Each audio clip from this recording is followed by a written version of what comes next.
Who likes a good landscape? Peaches does. Raise your hand. Today we're painting a landscape. Peaches, don't react. And we're going to be enjoying the process because we're going to be talking about, I don't know, three or more of my landscape secrets that I want to teach you today. Yes, even Peaches, I could teach you if you'll let me. Too much touching? My bad. Also, I have a little giveaway. Here's a little sneak peek. So you're going to want to stay till the end and find out how you can enter the giveaway. So let's get to painting. I'm sorry for the mess. If people decided to clean up my closet and leave all the junk here. But anyway, we'll get to it someday. Let's go. I've gone ahead and I have put my 1/4 inch tape just to outline all the edges so we have a nice border. You don't need to, you can paint all the way to the edge. You could even just paint up until, you know, a short border if you'd like. And that just gives a nice clean look. But let's get to our landscape. So we are going to just do a quick little sketch. So I'm gonna put a line right about here for, you know, and you can just kind of make it wonky if you want to, but this is where the shore is, and then our mountains and green space. And then I'm gonna have just a bit of a, like a mound here, a hill, whatever. And also a little, it's kind of like a bog, I guess. A little bit of land right here. Okay, just very simple. We've got some green hills right here. So I'm just gonna put those in. And then over here too, just crisscrossing. And then we've got some larger mountains in the back.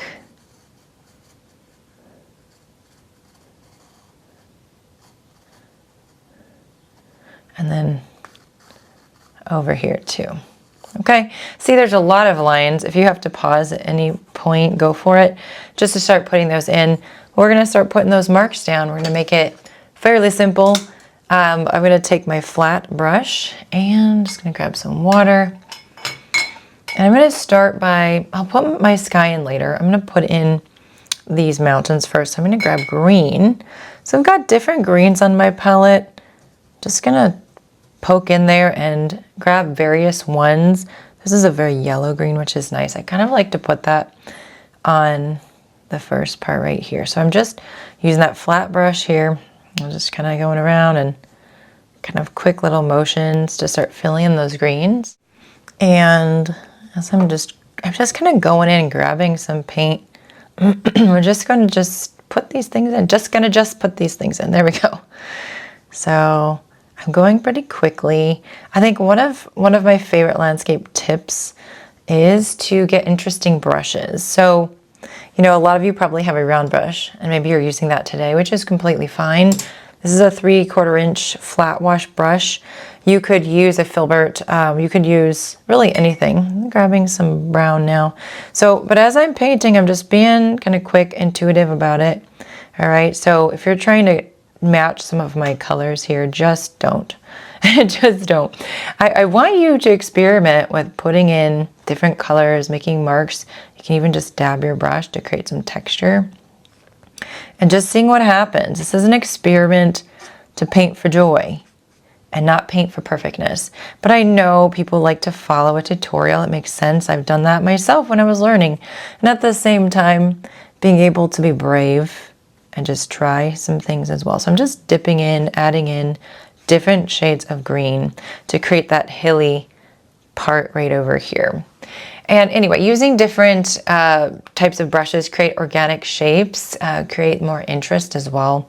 So if I use this brush, it's going to give me more angular shapes. Let's grab some more paint and start putting in this part here. So I'm not going to get these roundy shapes. I'm just going to get more pointed, maybe some square shapes too. I can even take this brush on the side and just start dabbing to put some greens in there. Look at how fun that is. So I'm just dabbing, just kind of going up and down. Some crazy little weeds right there. And now I've created some really cool interest without really doing much work.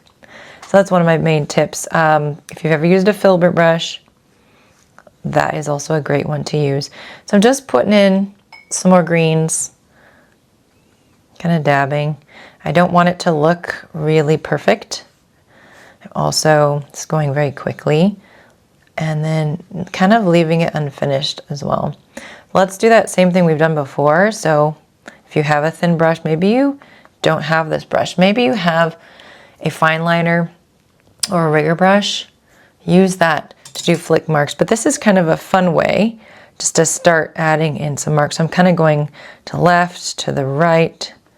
Oh, sorry, that's the right and that's the left. Well, anyway, the opposite. Going up, going down, and getting some of those little things that stick up right away. Not worrying about doing it perfectly at all. That's a weird shape right there. Why is it there? I don't know. But it's part of my landscape, so there, right? It's part of the landscape, friends. Okay, so we're gonna add in some water. We're gonna add in some sky, but let's go to the next step. Adding in these big mountains in the back. I've got some browns and some grays that we're probably gonna work with here. Wet brush. Let's grab some of this. This is a reddish brown, the burnt sienna, classic color. Don't know what that is. Get it out. Okay, being sassy. And so then we can just start to put in some of these shapes. You see I can kind of twist and turn the brush and create these interesting movements. That I just wanted to show you what's possible. And then just dabbing in some dark brown here. Dabbing it in, spreading it out. Nothing perfect. Just fun. Can you have perfect fun? Hopefully. So now I'm using that flat part and I'm sliding back and forth to start filling in some of this white space.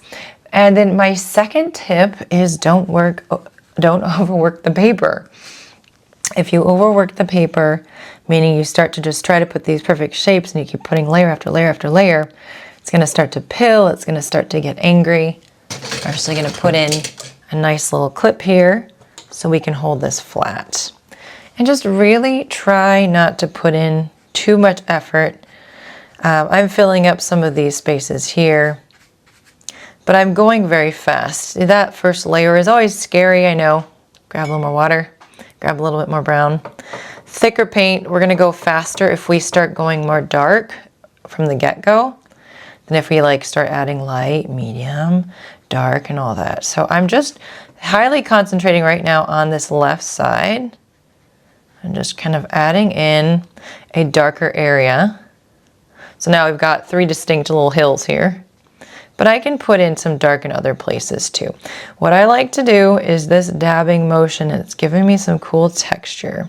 I'm working wet on wet, and I'm just trying to figure out where I want to put stuff. But you can just do these little quick lines. You're making that texture happen. You can even put some down here. I like this movement of kind of going this way, back and forth, and kind of sliding it around a little bit. Over here too, there tends to be some darkness right by the bank. Just adding in more contrast. So how's it feeling so far? I'm gonna grab some of this brown, and we're gonna do this over the top of it, just some little quick twisting and turnings of the brush, which is actually creating some really cool brush, as we call it, right? The little weeds and things, the bushes. I like that. So now we're getting more dynamic because we've got that darker brown over that green. Before it was just flat with that green. And remember, we can do mixed media. So it's just, there's just so much to be done here. So if you start to feel, do some swipe marks. You start to feel a certain kind of way of like, I don't know how this is turning out. I don't like it, whatever. Remember, we just started. We're barely getting into it. We have plenty to go. So I'm going to dry this, and then we're going to do the water in the sky. As you're getting back to it, same brush, just making sure it's really clean.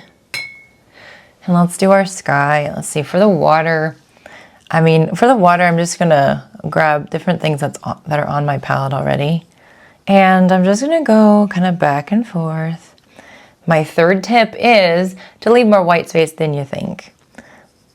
So it just gives it a nice natural sparkle to your painting. Like there's sunlight, there's highlights on things, and you can always fill in the white. Go quickly over here because you don't want to disturb the green that you've put down. You can do a couple swipes and do a few more than one or two, and now spreading happens, okay? So just be mindful of that. If it does spread, ain't the end of the world, people. That's another thing just to keep in mind. Okay, so I quickly put that in. You can always fill in more if there's too much white, but I just like to have that look. I think it's really pretty. Some places have more than others. It's okay. And then while this is wet, you can just go in with maybe a different color of blue, a little bit darker for in this case. I'm just gonna go along the shoreline. Darkening that up. Maybe some ripples are happening. You can't see it as much when it's wet on wet, but if it's dry and then you add some, you'll see it more. But I like this. I'm gonna keep it simple. And for my sky, I'm just gonna grab some blue from up here. And I'm just gonna actually go pretty solid. Don't scrub too much or you'll get the brown going. See, just really quickly.